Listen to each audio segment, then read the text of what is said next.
Saudara-saudara, kita akan belajar lagi satu tema yang sangat menarik, yakni 5 pesan Bunda Maria di Medjugorje. Pesan-pesan Medjugorje adalah panggilan untuk bertobat, kembali kepada Tuhan. Bunda Maria memberi kita 5 batu atau senjata yang dapat kita gunakan untuk mengatasi kekuatan dan pengaruh kejahatan dan dosa dalam hidup kita. Ini adalah pesan Medjugorje. Tujuan Bunda Maria datang ke bumi adalah untuk membimbing kita masing-masing kepada putranya Yesus. Dia melakukan ini dengan memimpin kita selangkah demi selangkah menuju hidup yang suci melalui ratusan pesan yang telah Dia berikan kepada dunia melalui para visioner di Medjugorje. Waktu untuk mengambil keputusan adalah sekarang. Panggilan Bunda Maria adalah urgent. Kita harus membuka hati kita dan mulai mengubah hidup kita mulai hari ini, mulai sekarang. Zamannya berubah dengan cepat. Pada tanggal 18 Maret 2020, Bunda Maria memberitahu sang visioner Mirjana selama penampakan bahwa Dia tidak akan lagi menampakkan diri kepadanya pada tanggal 2 setiap bulan. Bunda Maria berkata di masa lalu bahwa akan tiba saatnya ketika banyak orang akan menekuni pesan-pesan dan merata bahwa kita belum menjalaninya. Untuk membaca pesan dan mempelajari lebih lanjut tentang penampakan Medjugorje, lihat juga buku-buku literarisnya di Medjugorje, pria dan wanita, bagaimana 6 orang memenangkan pertempuran terbesar dalam kehidupan mereka dan penuh kasih. Kisahnya kisah-kisah penyembuhan dan pertobatan ajaib melalui perantaran Maria. Doa adalah inti dari rencana Bunda Maria dan merupakan pesan yang paling sering di Medjugorje. Hari ini juga saya memanggil Anda untuk berdoa. Anda tahu, anak-anak yang terkasih, bahwa Tuhan memberikan rahmat khusus dalam doa. Saya memanggil Anda, anak-anak terkasih, untuk berdoa dengan hati. Itu 25 April tahun 1987. Berdoa dengan hati berarti berdoa dengan cinta, kepercayaan, pengabdian, dan konsentrasi. Doa menyembuhkan jiwa manusia dan menyembuhkan sejarah dosa. Tanpa doa, kita tidak dapat memiliki pengalaman tentang Tuhan. Tanpa doa yang tak henti-hentinya, Anda tidak dapat mengalami keindahan dan kebesaran rahmat yang Tuhan tawarkan kepada Anda. Doa yang direkomendasikan Bunda Maria pada awalnya mengikuti tradisi Kroasia kuno. Bunda Maria meminta doa harian dari The Creed, diikuti oleh Seven Our Father, Hail Mary and Glory Bells. Kemudian Bunda Maria merekomendasikan untuk berdoa serius. Pertama, Bunda Maria meminta kami untuk berdoa 5 dekade, lalu 10. Setiap orang harus berdoa. Bunda Maria berkata, semoga doa memerintah di seluruh dunia. Melalui doa, kita akan mengalahkan kekuatan setan dan memperoleh kedamaian serta keselamatan jiwa kita. Anda tahu bahwa saya mencintaimu dan datang ke sini karena cinta. Jadi saya dapat menunjukkan dengan jalan perdamaian dan keselamatan bagi jiwa Anda. Saya ingin Anda mendengarkan saya dan tidak mengizinkan setan merayu Anda. Anak-anak yang terkasih, setan cukup kuat. Oleh karena itu saya meminta Anda untuk mendedikasikan doa Anda agar mereka yang berada di bawah pengaruhnya dapat diselamatkan. Berikan kesaksian dengan hidupmu. Berkorbankan hidupmu untuk keselamatan dunia. Oleh karena itu, anak-anak kecil jangan takut. Jika Anda berdoa, setan tidak dapat melukai Anda. Bahkan tidak sedikit, karena Anda adalah anak-anak Tuhan dan Dia mengawasi Anda. Berdoa dan biarlah rosario selalu ada di tanganmu sebagai tanda setan bahwa kamu adalah milikku.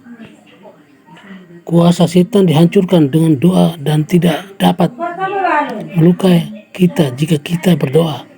Tidak ada orang Kristen yang harus takut akan masa depan kecuali dia tidak berdoa.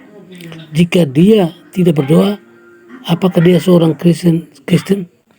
Jika kita tidak berdoa, secara alami kita buta terhadap banyak hal dan bisa membedakan mana yang benar dan mana yang salah. Kita kehilangan pusat dan keseimbangan kita. Puasa. Dalam perjanjian lama dan perjanjian baru ada banyak contoh puasa. Yesus sering berpuasa. Menurut tradisi, puasa dianjurkan terutama pada saat pencobaan besar atau pencobaan berat. Setan tertentu tidak dapat diusir dengan cara lain kecuali dengan doa dan puasa, kata Yesus. Puasa sangat penting untuk mencapai kebebasan spiritual. Melalui puasa kita dapat mendengarkan Allah dan orang lain dengan lebih baik dan memahami mereka dengan lebih jelas. Jika melalui puasa kita mencapai kebebasan itu, kita akan lebih sadar akan lebih banyak hal. Ketika kita berpuasa, banyak ketakutan dan kekhawatiran memudar. Kita menjadi lebih terbuka untuk keluarga kita dan orang-orang yang tinggal dan bekerja dan kita. Bunda Maria minta kita untuk berpuasa 2 kali seminggu.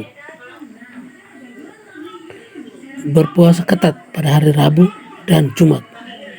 Dia minta kami untuk menerima pesan sulit ini. Dengan kemauan yang kuat, dia minta kita untuk bertekun dalam puasa.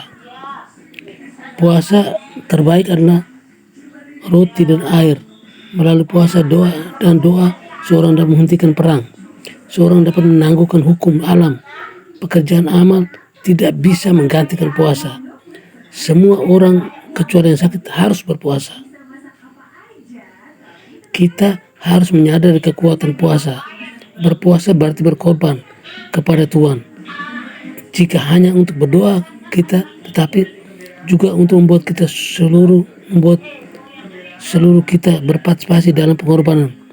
Kita harus berpuasa dengan cinta untuk tujuan khusus dan untuk memurnikan diri kita dan dunia. Kita harus berpuasa karena kita mencintai Tuhan dan ingin menjadi prajurit yang menawarkan tubuh kita dalam pertempuran melawan kejahatan. Bacaan Alkitab setiap hari. Biasanya Bunda Maria datang kepada para visioner dengan bahagia dan gembira. Pada suatu kesempatan ketika berbicara tentang Alkitab, dia menangis. Bunda Maria berkata, Anda telah melupakan Alkitab. Alkitab adalah buku yang berbeda dan buku lainnya di bumi. Vatikan kedua mengatakan bahwa setiap kitab kanonik dalam Alkitab ditulis bahwa inspirasi Roh Kudus. Mereka memiliki Tuhan dan sebagai penulisnya. Konstitusi dogmatis tentang wahyu divine. Ini berarti bahwa tidak ada buku lain yang dapat dibandingkan dengan buku ini. Itulah sebabnya Bunda Maria meminta kita untuk memisahkan buku dari buku-buku manusia lainnya di rak. Tidak ada tulisan bahkan dari seorang suci atau penulis terilham yang dapat dibandingkan dengan Alkitab.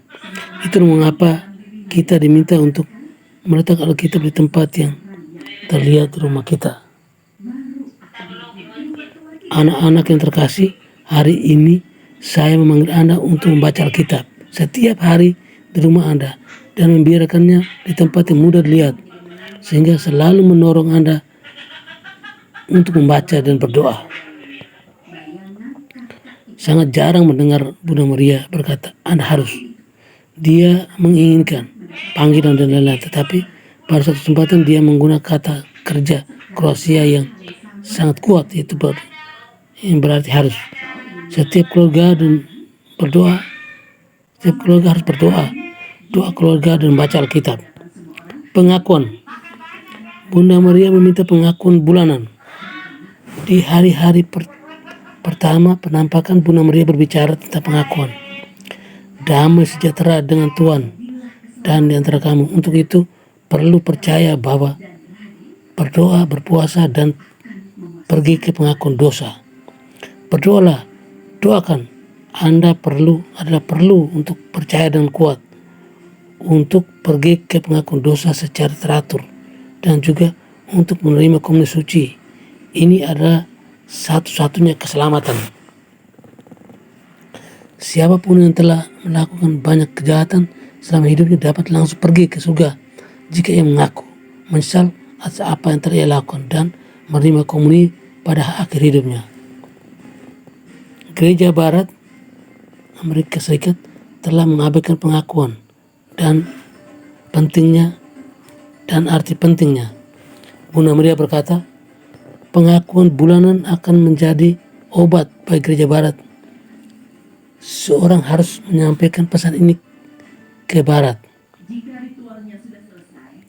Peziarah yang datang ke Medjugorje selalu terkesan dengan jumlah orang yang menunggu pengakuan iman dan jumlah pendeta yang mendengarkan pengakuan iman. Banyak pastor memiliki pengalaman luar biasa selama pengakuan dosa di Medjugorje tentang hari raya tertentu. Bunda Maria berkata, para imam yang akan mendengar pengakuan akan memiliki sukacita besar pada hari itu. Pengakuan seharusnya tidak menjadi kebiasaan yang membuat dosa menjadi mudah. Vika berkata kepada setiap kelompok peziarah, pengakuan adalah sesuatu yang harus membuat Anda menjadi manusia baru. Bunda Maria tidak ingin Anda berpikir bahwa pengakuan akan membebaskan Anda dari dosa dan menjadikan Anda untuk melanjutkan kehidupan yang sama seperti setelah itu. Tidak, pengakuan adalah panggilan untuk transformasi. Anda harus menjadi orang baru. Bunda Maria menjelaskan ide yang sama kepada Jelena yang menerima seluruh lokusi dari Bunda Maria pada hari awal penampakan. Jangan pergi ke pengakuan melalui kebiasaan untuk setiap sama setelah itu. Tidak, itu tidak baik. Pengakuan harus memberi dorongan pada iman Anda. Itu seharusnya merangsang Anda dan membawa Anda lebih dekat pada Yesus. Jika pengakuan tidak berarti apa-apa bagi Anda, sungguh Anda akan dipertobatkan dengan susah payah. Dari Katekismus Katolik, seluruh kuasa sakramen tobat terdiri dari memulihkan kita kepada rahmat Tuhan dan menyatukan kita dengannya dalam sebuah persahabatan yang intim. Sesungguhnya sakramen rekonsiliasi dengan Tuhan menghasilkan kebangkitan rohani yang sejati, pemulihan martabat dan berkat hidup anak-anak Tuhan. Yang paling berharga adalah persahabatan dengan Tuhan. Ekaristi.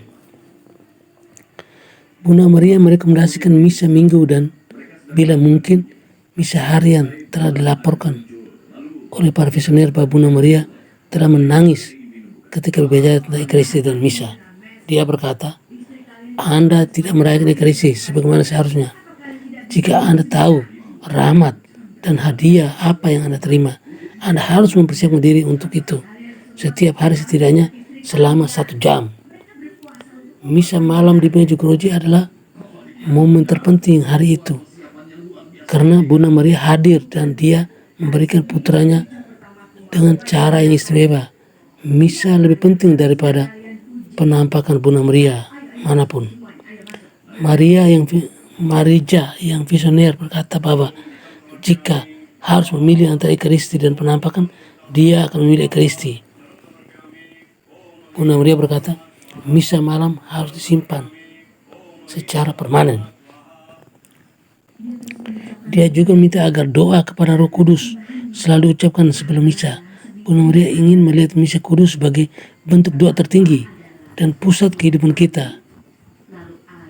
Vika Visioner juga mengatakan bahwa Bunda Maria melihat misa sebagai momen paling penting dan paling suci dalam hidup kita.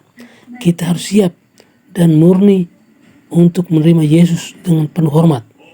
Bunda Maria menangis karena orang-orang tidak memiliki cukup rasa hormat terhadap Ekaristi. Bunda Maria ingin kita menyadari keindahan luar biasa dari misa. Dia berkata, ada banyak dari Anda yang telah merasakan keindahan misa kudus. Yesus memberi Anda rahmatnya dalam misa. Biarlah misa kudus menjadi hidupmu. Ini berarti bahwa pengorbanan dan kebangkitan Kristus harus menjadi hidup kita bersama dengan harapan kedatangan keduanya. Selama misa, kita menerima Kristus yang hidup dan di dalam Dia kita menerima seluruh misteri keselamatan kita kepada yang harus mengubah itu. Misa kudus adalah ekspresi sempurna dari misteri Kristus, di mana kita dapat berpartisipasi penuh dalam kehidupannya. Bunda Maria berkata, misa adalah doa terbesar Tuhan. Anda tidak akan pernah bisa memahami kehebatannya. Itulah sebabnya Anda harus sempurna dan rendah hati dalam misa, dan Anda harus mempersiapkan diri untuk itu.